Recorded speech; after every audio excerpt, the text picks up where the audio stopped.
यारो auto pilot ज़िंदगी जो होती है ना, ये लो पोटेंशियल होती है। इंसान की ज़िंदगी को एक बेमकसद रास्ते की तरफ गामज़न कर देती है, जिसमें कोई रूटीन नहीं होती।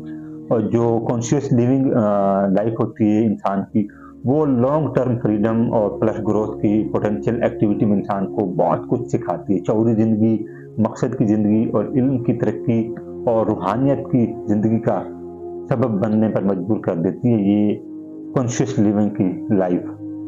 और यारो कुरान पाक की आयत है, अल्लाह ताला फरमाते हैं फ़ज़्कुरूनी अज़्कुरकुम, बस तुम मुझे याद करो, मैं तुम्हें याद रखूँगा। तुम मेरा ज़िक्र करो, मैं तुम्हारा ज़िक्र करूँगा। अगर इंसान ऑटो पायलट में अपनी ज़िंदगी को गुज़ार दे, तो इंसान की पूरी ज़िंदगी खामोशी से गुज़र जाती है। लेकिन अगर वही इंसान अपनी ज़िंदगी को शऊर के साथ, मकसद के साथ जीना सीख ले, तो इंसान की पूरी ज़िंदगी, इंसान का पूरा नज़रिया और इंसान का पूरा ज़ाविया और पूरा का पूरा पर्सपेक्टिव चेंज होकर रह जाता है।